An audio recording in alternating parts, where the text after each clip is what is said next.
नमस्कार दोस्तों, मैं स्वागत करता हूँ इस खास हेल्थ सेगमेंट में।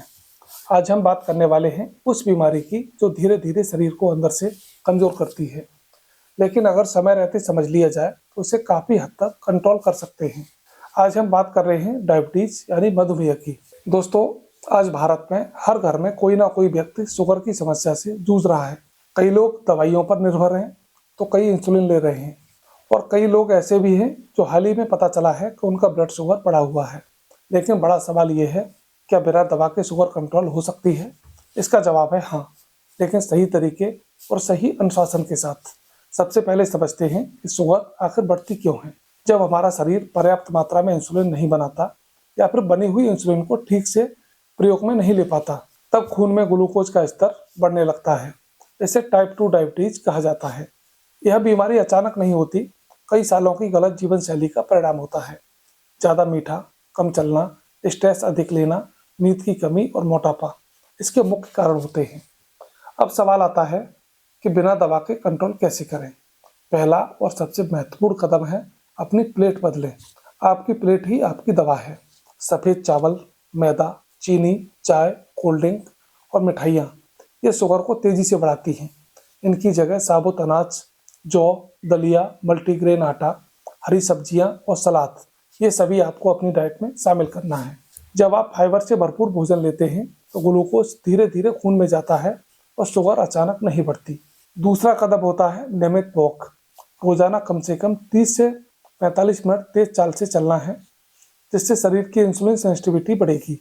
जब मांसपेशियां सक्रिय होती हैं तो वे ग्लूकोज को ऊर्जा में बदलने लगती हैं। यही कारण है कि कई लोगों में शुगर केवल वॉक करने से ही काफी कम हो जाता है। तीसरा महत्वपूर्ण पहलू है वजन को कंट्रोल करना। अगर आपका वजन ज्यादा है तो 5 से 7% वजन कम करने से शुगर लेवल में सुधार आ सकता है। पेट की चर्बी खास तौर पर इंसुलिन रेजिस्टेंस बढ़ाती है, इसलिए कमर का नाप कम करना बहुत जरूरी है। अब बात करते हैं खाने के समय की। कुछ लोग दिन में 3 बार भारी खाना खाते हैं, इससे शुगर तेजी से ऊपर जाती है। इसके बजाय दिन में 4 से 5 मील लें, इससे ग्लूकोज का स्तर काफ़ी स्थिर रहता है। खाली पेट मेथी दाने भिगोकर लेना, करेले का रस सीमित मात्रा में लेना, दालचीनी का प्रयोग ये सभी घरेलू सहायक हो सकते हैं, लेकिन इन्हें चमत्कारिक इलाज न समझें। ये तभी असर करेंगे जब आपकी डाइट और लाइफ स्टाइल ठीक होगी। नींद भी साथ में उतनी ही जरूरी है जितना खाना। रोजाना 7 से 8 घंटे की गहरी नींद लेना हार्मोन को कंट्रोल करती है, यानी संतुलित करती है। नींद की कमी कोर्टिसोल को बढ़ाती है, जिससे ब्लड शुगर लेवल बढ़ सकता है। साथ ही आपको स्ट्रेस पर भी कंट्रोल करना बहुत जरूरी है। लगातार तनाव से शरीर में स्ट्रेस हार्मोन बढ़ते हैं जो ग्लूकोज को बढ़ाते हैं। रोजाना 10 से 15 मिनट प्राणायाम, गहरी सांस, ध्यान और हल्की योग क्रिया करें। इससे शरीर और मन दोनों संतुलित रहेंगे। अब बात करते हैं नियमित जांच की। कई लोग सोचते हैं कि दवा नहीं ले रहे तो जांच की कोई जरूरत नहीं है। यह गलत है। फास्टिंग और पीपी शुगर की जांच हर महीने करें और हर 3 महीने में HbA1c की जांच जरूर कराएं। इससे आपको पता चलेगा कि आपकी मेहनत कितना काम कर रही है। साथ ही यह भी समझना जरूरी है कि बिना दवा शुगर कंट्रोल करना हर व्यक्ति के लिए संभव नहीं होता।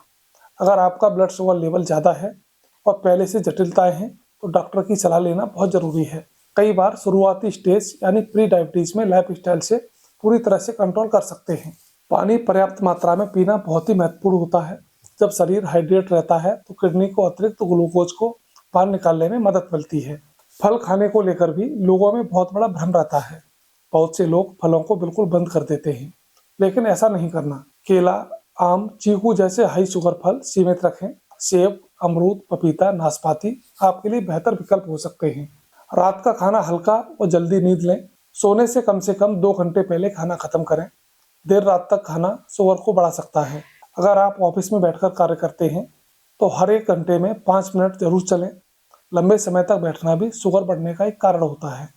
साथ ही धूम्रपान और शराब से दूरी रखें। ये दोनों इंसुलिन की कार्य क्षमता को प्रभावित करते हैं और जटिलता को बढ़ाते हैं। दोस्तों, याद रखिए, शुगर एक दिन में नहीं बढ़ती और एक दिन में कम भी नहीं होगी।